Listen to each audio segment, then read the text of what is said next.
Joel Heitkamp here. You know the One Country Project is a growing movement dedicated to providing honest analysis and serious conversation about issues affecting rural and small town communities. The fact is, mainstream platforms are becoming less reliable, so One Country is expanding to new channels. We're starting with Substack, where we share articles, essays, videos, and the Hot Dish podcast. We're joining journalists and experts from places like the New York Times, the Washington Post, and CNN to help you make sense of things in these challenging times. Go to onecountryproject.substack.com to learn more. That's onecountryproject.substack.com. Thanks, everyone.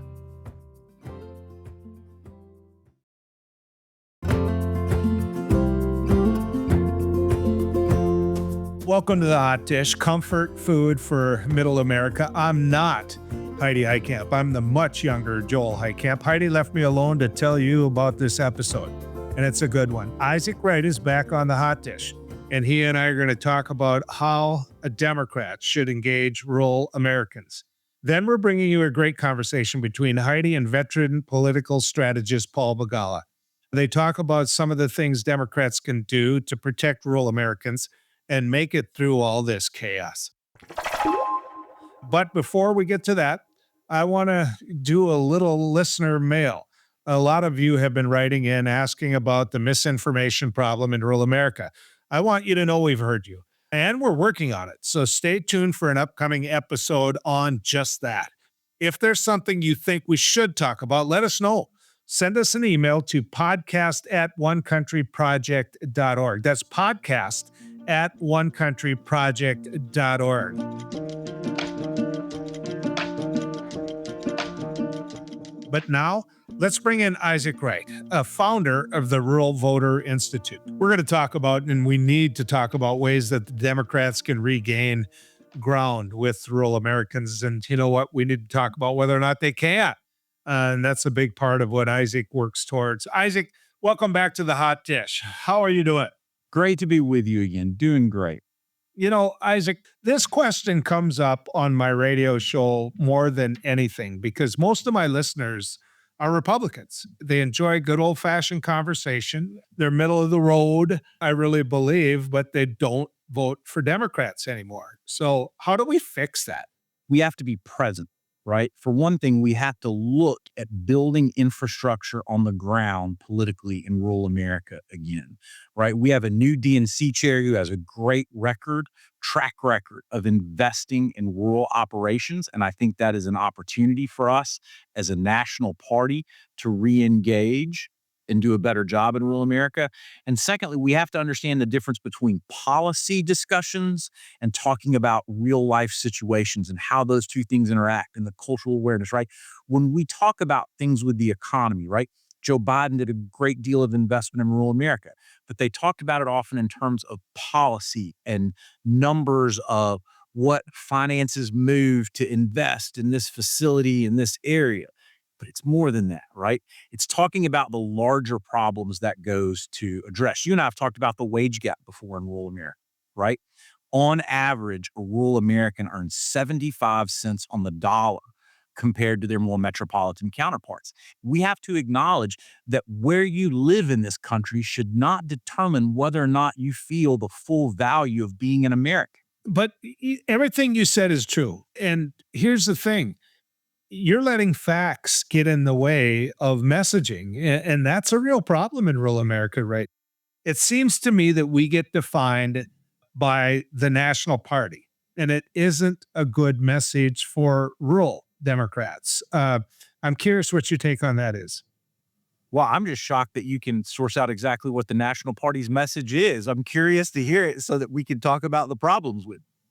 That's one thing is we have to figure out a better job of how we as Democrats define ourselves. And what does that mean nationally? What does that mean to the average American voter, including rural voters? We need to make that clear. For decades, the Democratic Party was the champion of working people. It was the champion of working families. I believe that our party still believes in those policies, but we don't talk about that at the forefront of how we define ourselves, and we have to do a better job of that. Isaac, when I was serving in the state senate, part of my legislative district was the area where they made bobcats, the skid steers. A lot of union guys, and they were all in on helping me, voting for me. Heck, I when they went out on strike for 3 days, I stood in the rain with them with a sign in my hands. I mean, we're friends, and we're still friends today. They don't vote Democrat anymore. They think that the Democratic Party has gone too far to the left. And some of those issues I know you know about. And one of those, and it comes up every damn time I stop and have a beer with them, is guns. I mean, it really is. It's guns. And I own guns. You own guns. I probably own more guns than what I should own. But the truth is, how the heck do we get around that issue that I'm trying to take away their guns? Well, first of all, I just want to remind you, the last time we talked about this issue on the podcast, you promised me a pheasant hunt. I'm still waiting on my invitation. Do you want me to send you pictures? Because I tell you what, I'd love it. I'd I love had a it. good fall. I had a really good fall. Oh man, I'd love it. I'd love it. We have to remind people, nobody is talking about taking away a law-abiding citizen's firearm, right? We're not talking about taking away the means that for many of us, including in my family, is the primary means we put protein on the dinner table. But that is different than taking the gun, the assault rifle out of the hands of somebody who is on the verge of breaking and shooting at a school and harming our children, our families, right? Someone who is a criminal or who is about at the point of a mental breakdown and going into a school or a workplace for a shooting. Those are two different things, right? Gun safety is something that, at least when I was a kid, we were taught in hunter firearm safety course, right? Gun safety in today's world means keeping guns out of the hands of criminals. And surely that is something we can all agree on. And we have to go back and have real conversations about that. Well, and maybe that's a way that Ken can help. I mean, he came from my backyard. I've had him on my radio show a bunch of times because a big part of my listening area is Minnesota, where he was state party chair.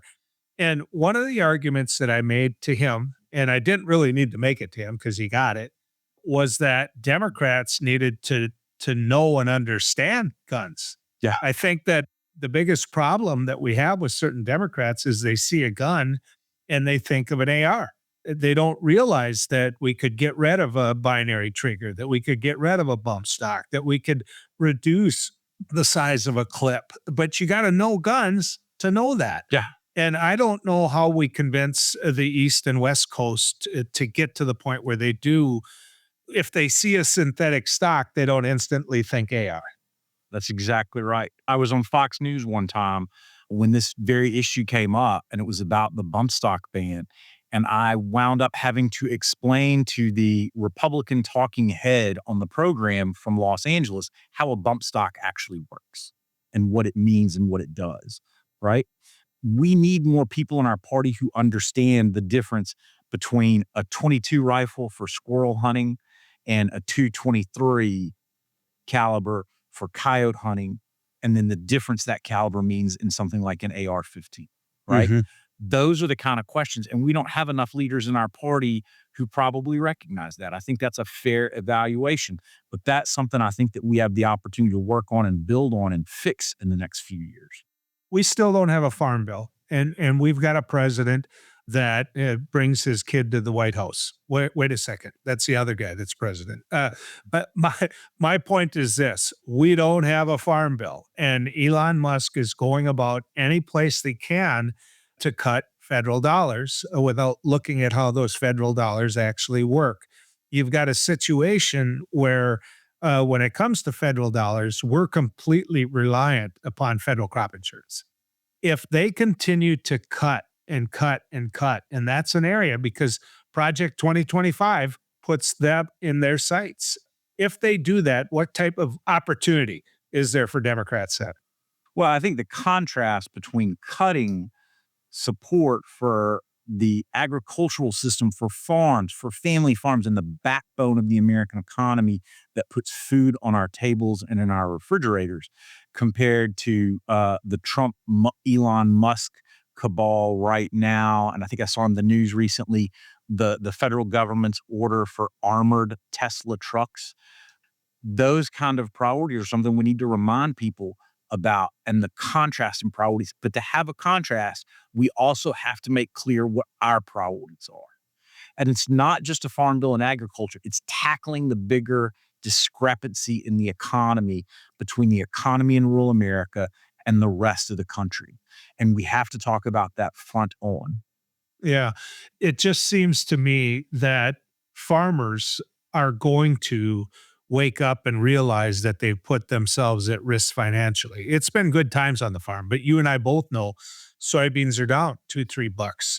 Cattle prices are high, but you know how ranchers work versus one day versus the other. I mean, I think they've got tubs of money buried in their yard. I mean, these guys are really conservative. So I think that the progressive corn, soybean, and I'm talking about the commodities in my area. You know, yours is different, but these guys are scared. They're starting to wake up a little bit. That holy cow, maybe this isn't an administration that supports agriculture as much as what we thought. That's absolutely right. We are going to see what those priorities are. And I think we have some pretty good evidence of them already. But when we talk about these things, we have to keep in mind that there are all these factors in terms of what's going on with trade tariffs and things. And we see arguments with the current administration about tariffs on metals coming out of Mexico and Canada. But have you seen anything about Brazilian beef and labeling on that? Right? These are the things that impact all of us because we're all consuming these products and they're what affect the American farmer. And the family farm is going to feel the ramifications of these things so much more directly than massive big agricultural companies that are multinationals. Isaac, how does the Democratic Party message and get across its position on faith? Oh, wow. That is something we need to be talking more about, right? In fact, I spoke at the DNC this year at the Faith Council meeting about exactly how we do that and how we talk about an ecumenical faith, how we recognize that the majority of Americans in this country are believers, regardless of what their faith tradition is, if they're Christian, what their individual denomination is. The majority of people in this country are people of faith. So how do we talk about that? How do we better engage? And I think one thing is that if it's true for you, be open and comfortable talking about your faith. Don't be afraid to talk about it, right? For me personally, the reason I'm a Democrat, the reason I have a lot of the convictions I have are the Sunday school lessons I had growing up, right? Matthew 25. Jesus said that the sheep and the goats, that we as believers will be separated, will be judged on how we treated the orphan, the poor, the widow, the foreigner amongst us. Do we as believers engage in our government and our public system in a way that reflects the values Jesus said believers will be judged on? In our economic policies of how we treat the poor, how we treat the sick, the widow, and the orphan, our immigration policies, and how we treat the foreigner amongst us. This is what Jesus said believers would be judged upon. This is why I have a lot of the personal convictions I have. So, do people of faith talk openly and out about that? Because there is a difference between those who are cultural believers and who are believers in faith. The simple fact is the Republican Party at the legislative level in these rural states has used this as a wedge issue. And I'm going to give you an example of what happened here in my home state. There was a bill that was attempted, well, it passed, so it worked. But what the bill did was it allowed the school boards to post the 10 commandments up in the classroom. And the justification the state senator had for doing that was because it was a historic document that the kids needed to learn that from a historic background. It wasn't being placed up as a religious background. And so I asked that state senator, you know, what the 10 commandments were. And she went into this long history. And I said, whoa, whoa, whoa, whoa, whoa. No, I want to know what they are. I said, I'll tell you what, I only need 9. I'll give you the first one. I am the Lord thy God. You shall place no God. There, you got one. Give me 9. She got to 6. That's and she was so mad. I mean, and trust me, I played that as a promo just about every day. But my point is, I called her out and I pointed out that I knew them. Actually, I got about to 9 before I forgot one. But the point is, we don't challenge them that much on this. I'm curious what you think about that. It's the part of this fear that I feel like Democrats too often have, that they're scared of offending someone if they talk about their own faith tradition, right? Acknowledging what drives your convictions is not only something that is important so people really know who they're talking to, they know who they're voting for, but it's how people know they can trust you, right? And that's a conversation that we need to be more open to having, including if you're agnostic, then be open about that. Talk about it. Talk about where your values come from. For so many of us, it is our faith tradition. It is our personal faith. And we need to do a better job of engaging and talking about it. Do you think Ken Martin invites more people from the rural area to the table? Absolutely. It took a lot to get that position. It was a fight, it was a scramble, but he is from Minnesota. And so, do you think more people like yourself and myself might have a seat at that table? Absolutely. In fact, I would say I think Ken is probably one of the single most qualified people in the country to be DNC chair from the perspective of how we build back in rural America. Before the idea of how we build back, how we evolve from where we are currently to where we used to be or where we need to be in rural America, Ken Martin saw the crisis, right? One of the first invitations, in fact, I think the very first invitation we got for the Rural Voter Institute to present our data and talk about how Democrats and progressives do a better job of engaging in community was from Ken Martin to speak at the Association of State Democratic Chairs, because Ken came to us and said, people need to hear this data. They need to know that there is a path of how we do better. I think since then we've spoken 3 times, the ASDC, and presented data from Ken's invitation, including and in addition to it, the DFL. I think Ken is somebody who sees it, who recognized this crisis politically, even perhaps before the rest of the country did, and certainly before most of our other Democratic leaders did. He is uniquely qualified from the perspective of how we do better in rural America to be the DNC chairman, and I'm thankful he's there. Isaac, I could do it all day. I really could. And I'm going to talk you into it another time. Trust me, we'll go pheasant hunting. A lot of it's up to you. Get in the pickup and get your butt up here. How's that? Well, see, my plan is to get an invitation, come record a podcast face to face, either before or after the bird hunt. I think I want it to be before so you can't brag about how you hit all the birds and I missed them. Yeah, wait till you see my dog work. You'll love it. So, where do people find your work? The ruralvoterinstitute.org. Join us online. You can sign up there for emails. You can see all of our data, including the blueprint for how we do better. Thanks, man. Appreciate you coming on Hot Dish. Good to be here.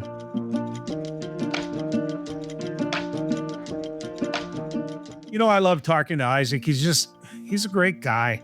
Speaking of great guys, Paul Begala joined Heidi to talk about ways we can help rural Americans survive all this mess, all this chaos. Take it away, Heidi.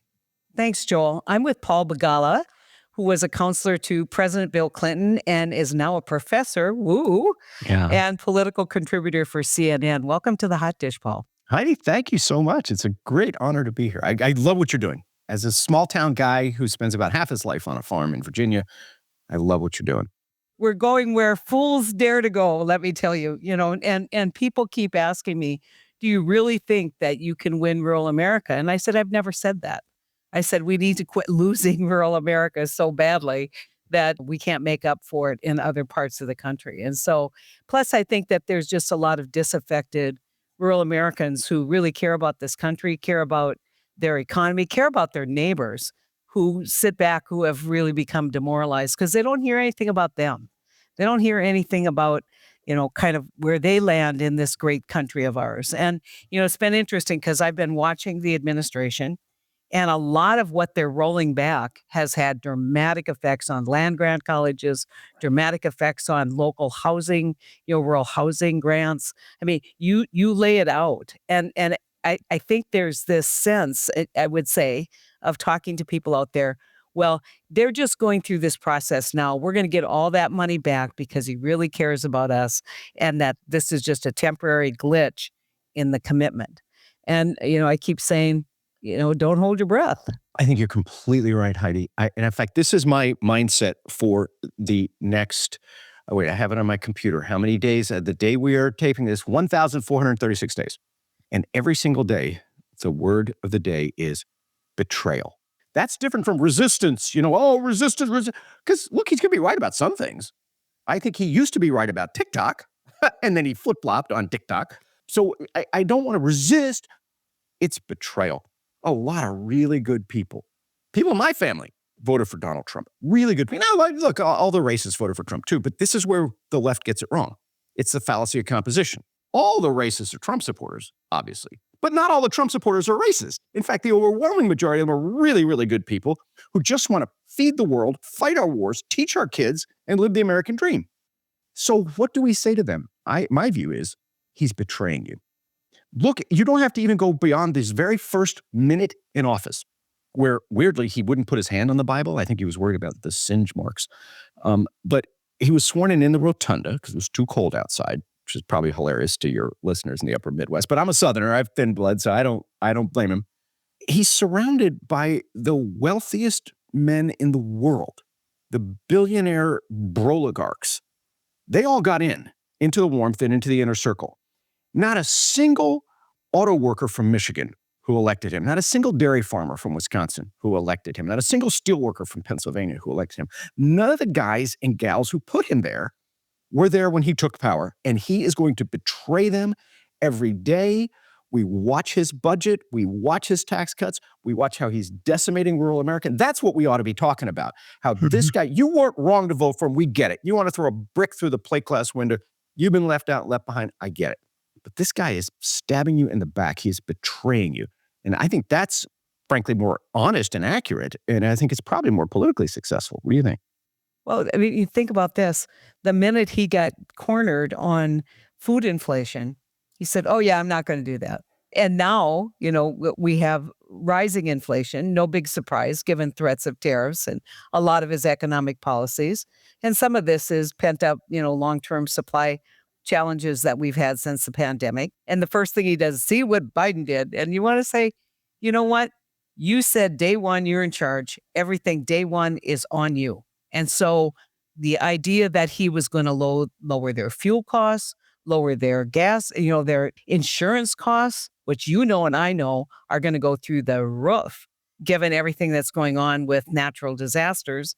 But yet it seems like that in spite of all the evidence to the contrary, there still is this cult-like kind of affinity.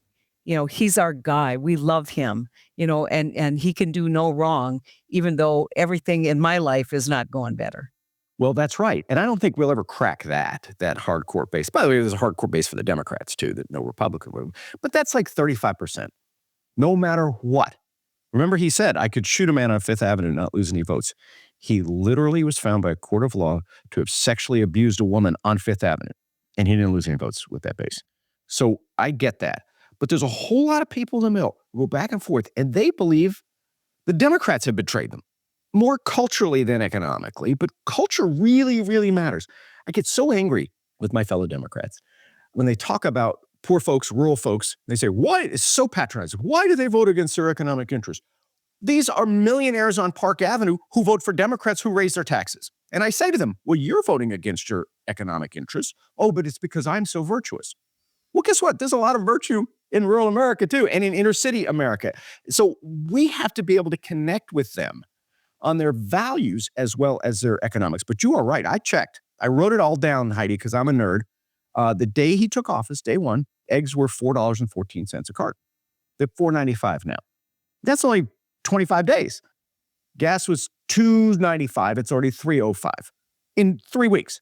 So we're going to keep score. But I also think we Democrats have to do what you have been so great at. Just connecting culturally. I'm one of you. I get it.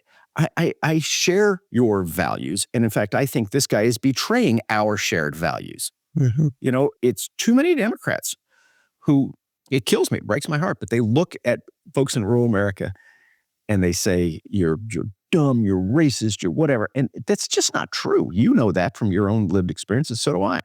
Yeah. My favorite line is when people say they vote against their interests. I say, no one ever votes against their interests.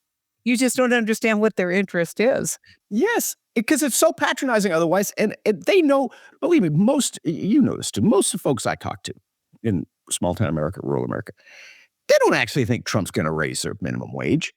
They don't even think he's going to keep the rural hospital open. They might. He won't. But they have fallen into a politics that is so heartbreaking to me. And that is a politics where they no longer believe that the purpose of government is to do the greatest good for the greatest number. Right now, we could argue about how to do that. And, George Bush had one way, Bill Clinton had another, and okay. But we were all between the ditches there. Now, too many folks believe the purpose of politics is to own the libs, just to hurt you, to hurt your feelings. And that doesn't get anything done. And I think one of the reasons you've been so successful is you're always about practical solutions to real world problems, not the kind of posturing, clickbait, Twitter nonsense that you get from some of these folks. Well, so a lot of people out there listening and saying, look, I get up in the morning or I can't sleep at night because I'm worried about, what's happening with children in Gaza. I'm worried about, what's happening with my local school and whether those kids will get Title I. The education that's coming with a lot of what Trump's doing is valuable, I think, because now all of a sudden people say, okay, what does USAID do? What does the Department of Education do? And I'm like, any person who understands the Department of Education understands how critically important it is for disabled children.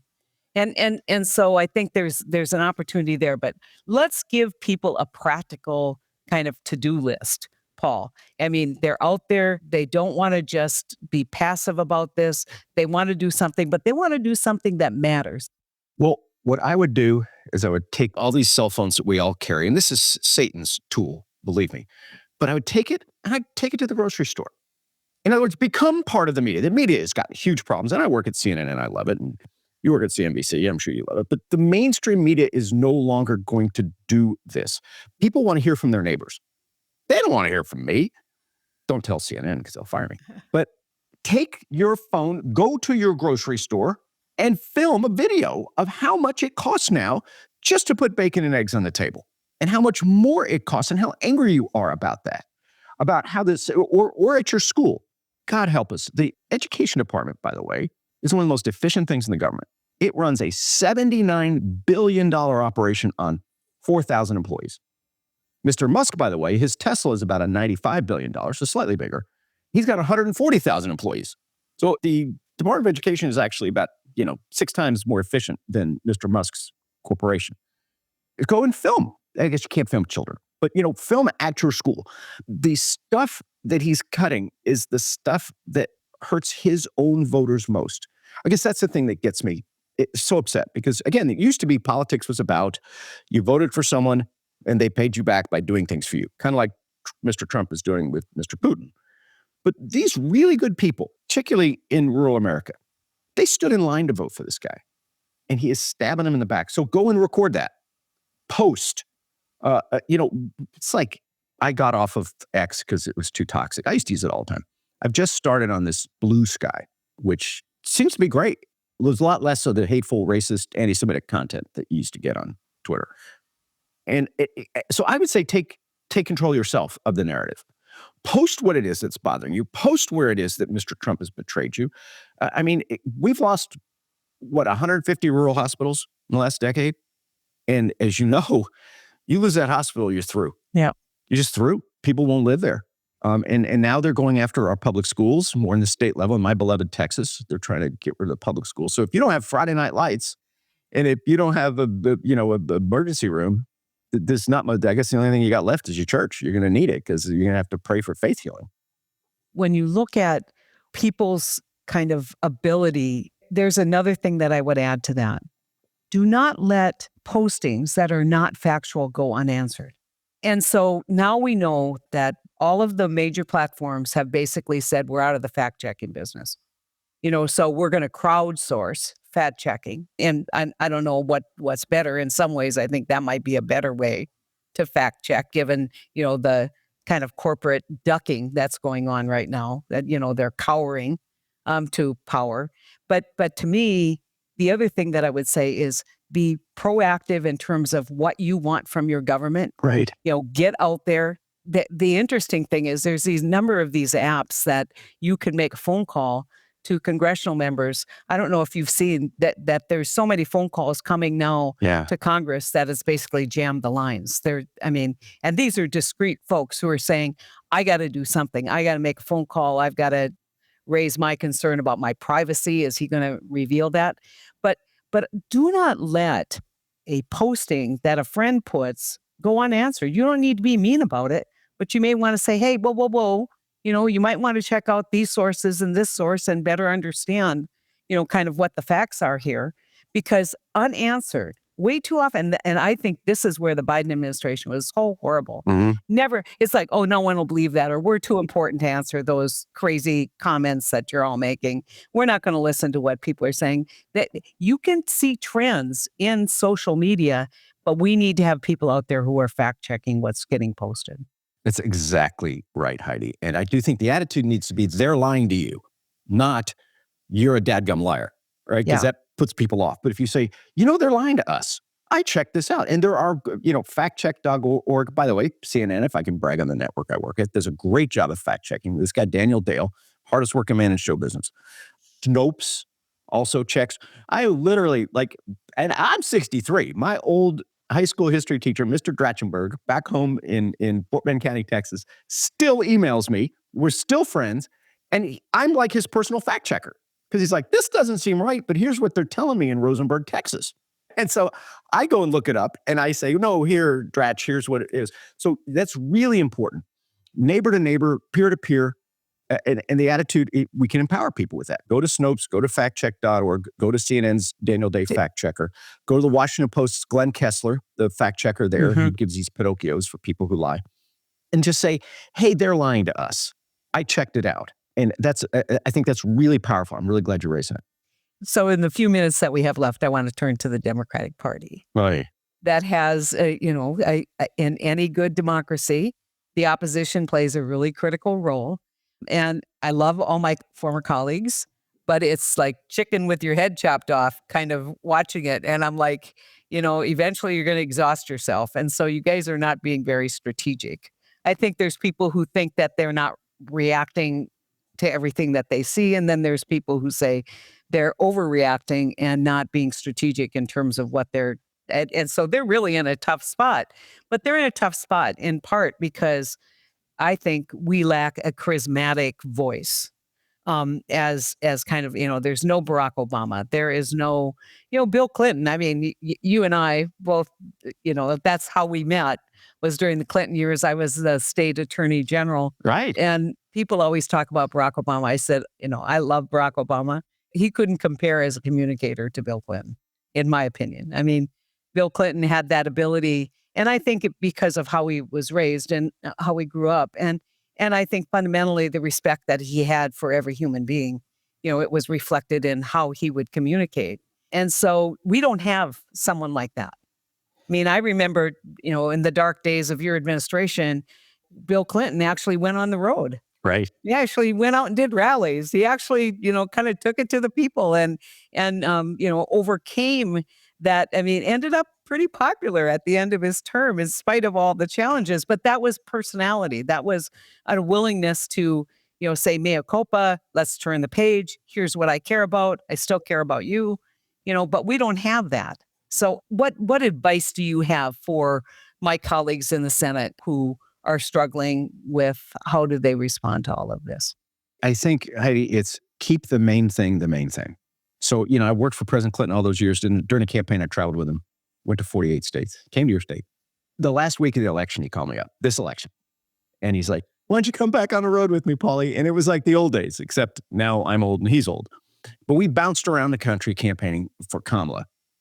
And he's still the best I've ever seen. And I worked for President Obama's reelect, who's an absolute genius. And we were blessed to have him. But you're right. Bill Clinton, the whole last week, The only thing he talked about was the economy. That was it. He's for abortion rights. He's upset about Dobbs. He's for whatever. The only thing he talked about was your cost of living. And if I were to advise a Democrat, yes, I am, they're listening, it's groceries, gas, and rent. That's what got Mr. Trump hired. That's what we're going to hold him accountable to. And nobody voted for Trump because they wanted to buy Greenland. They voted for him because they wanted to buy groceries, right? And so let's keep the main thing the main thing. Groceries, gas, and rent. That's what we care about. How is this? So when he says, we chase everything. I don't think, by the way, our motto or logo, whatever it is, mascot should be the donkey. It should be the largemouth bass. Now, this is a Southern thing. I don't really know pikes and walleyes, okay, for your listeners. But where I grew up, we fished for bass. And the largemouth bass, he chases every shiny object and he hits it. And he's always surprised there's a hook in it.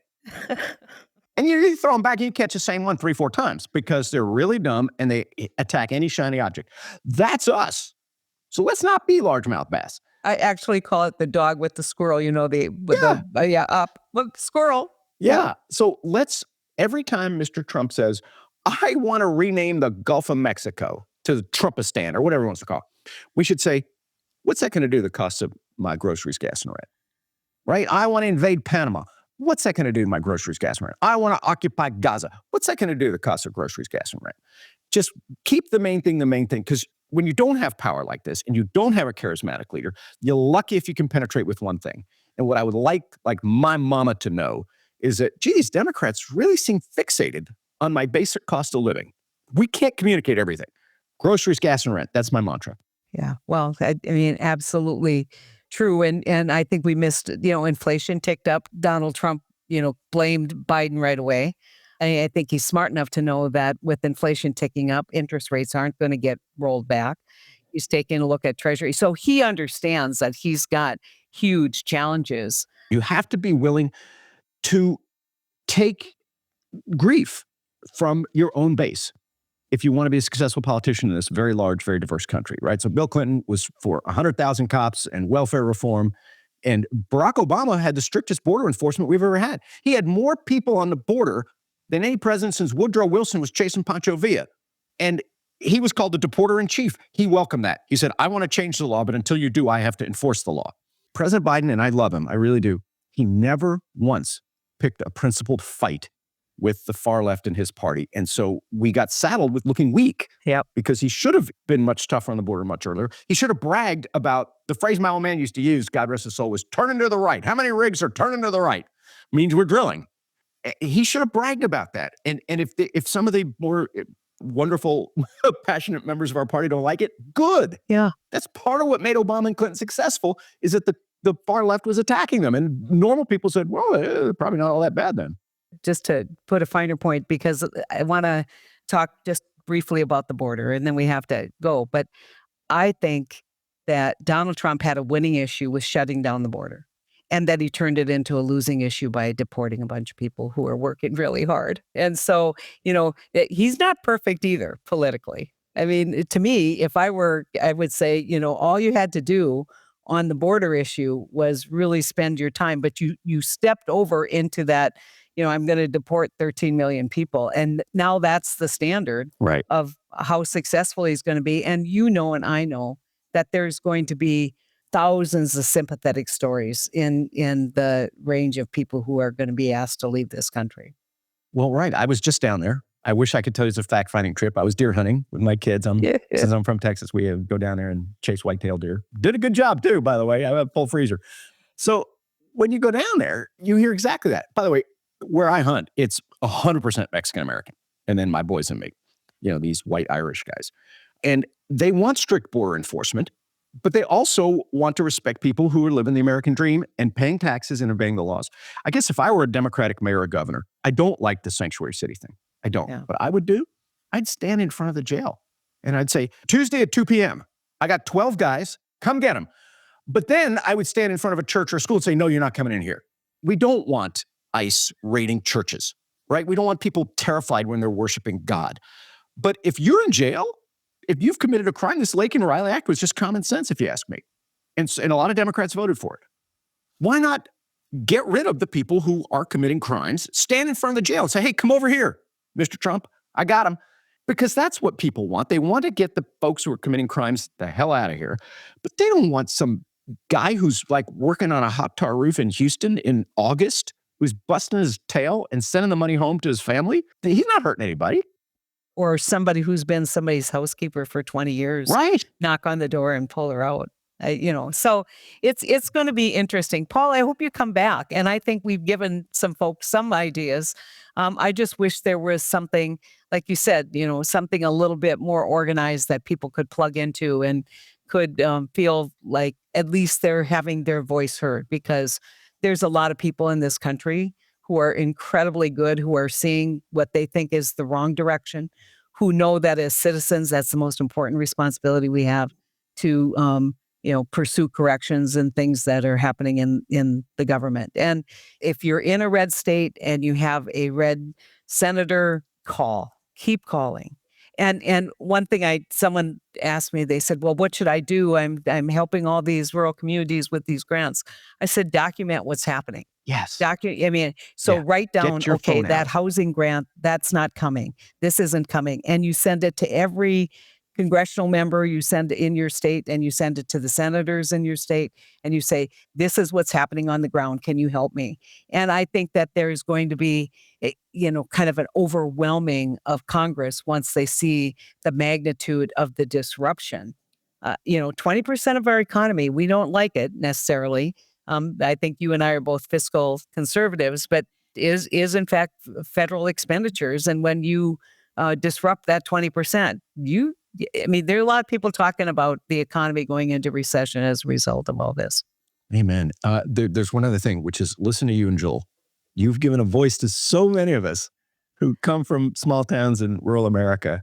Although, like, my accent's a little different, I'm totally with your values. So, Heidi, thank you for having me on. You're welcome to come up and help call the whitetail herd in North Dakota. Oh my gosh, I would love that. Yeah. Believe me. We'll talk to you later. Thanks, Heidi.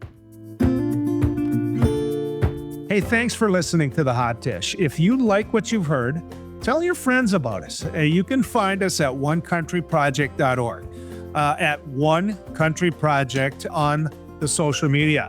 Heidi and I will be back in 2 weeks with more Hot Dish, comfort food for Middle America.